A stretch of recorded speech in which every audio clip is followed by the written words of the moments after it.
Is this audible? Okay, if it is, then that's good, I guess. So, welcome back to my channel, everybody. So, I'm gonna be seeing you all how to use Allied Motion. It's from this channel called UB whatever. So, you can just go on and name what you want.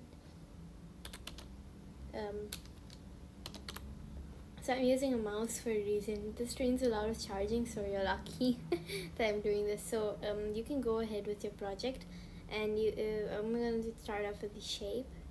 But before using these shapes, I'm gonna click a random media. If you go to media, then you will click. You will get the shakes and all, and you can use this.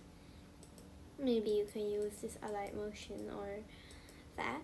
I don't think I'll be doing a shake tutorial. You need to learn that by yourself, but you can actually use I'm just going to be using this Premiere Edit right over here, and once you get that, these options are for trim splitting, etc, and over here you can do this. You can clip it. I mean, let's say if I'm gonna keep a shape, random shape. See, I'm gonna keep a random shape over here, and I can just like drag it. So instead of doing this, you can just, suppose the shape is like this, you can go somewhere. There's an option. I don't know. So there's something called fit composition area, or fill composition area. You can just do that, or fit, or stretch to composition area. Anything is like fine. And you can go to, so now I'm gonna say how I use this. So this is called trim splitting. You can split, or you can do this. Yeah, so there's a lot of stuff you can do with it. You can also do this. And for here, suppose you want to change this photo to like the end of this area, you can use this thing, or you want to just if you do this, you can do like this, or if you want to make this shift to this area, you can just click this. Yeah, so that's how you do it. So after that, you can go to FX. Now, something which I learned right after using Allied Motion is that, not right, like once I started using shakes in Allied Motion, I noticed this one thing. If you use, suppose, I think I'm going to use exposure or Chroma, and if I move like this, and if I keep a keyframe over here, wait, I'll just use this part, the actual edit, because it's understandable. So if I want to use exposure in Chroma, and if I keep a keyframe over here and a random keyframe over here, and if I move this like to 68, and if I keep this at 0, and I go offset to do the same settings, but then the keyframes doesn't come. Why? It's because the app thinks that for each thing you can use like different keyframes, blah blah blah.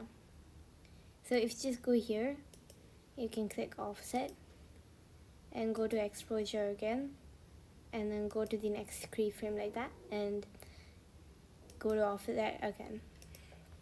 That's it. That's easy for keyframes.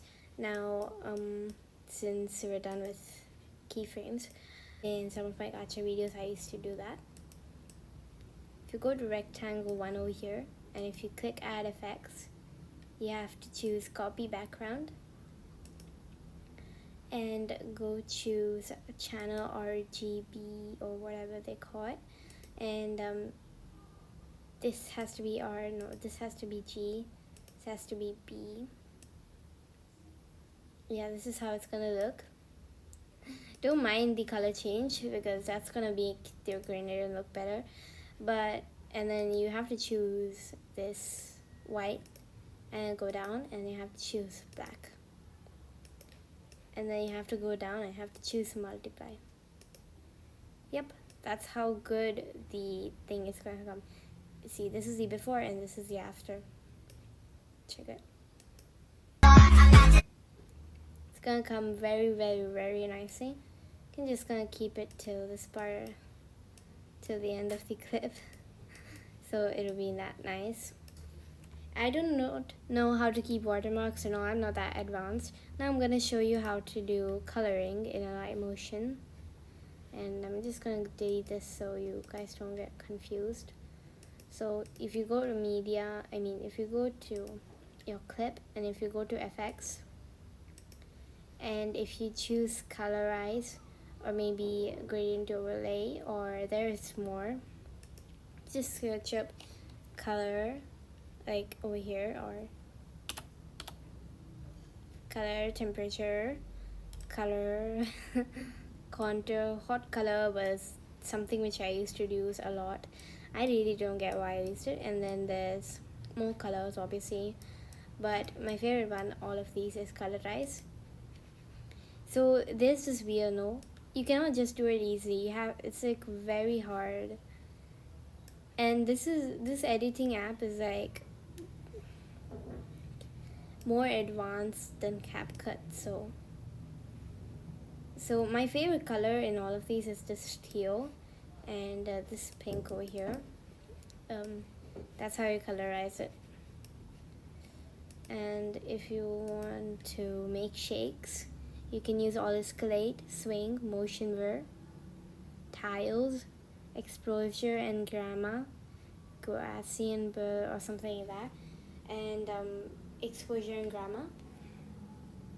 Those are actually very easy apps to use, and you can use Chroma Key for removing green backgrounds. That's obvious.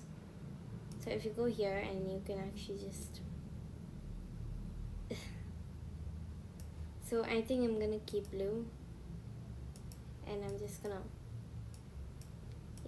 no more block, I guess.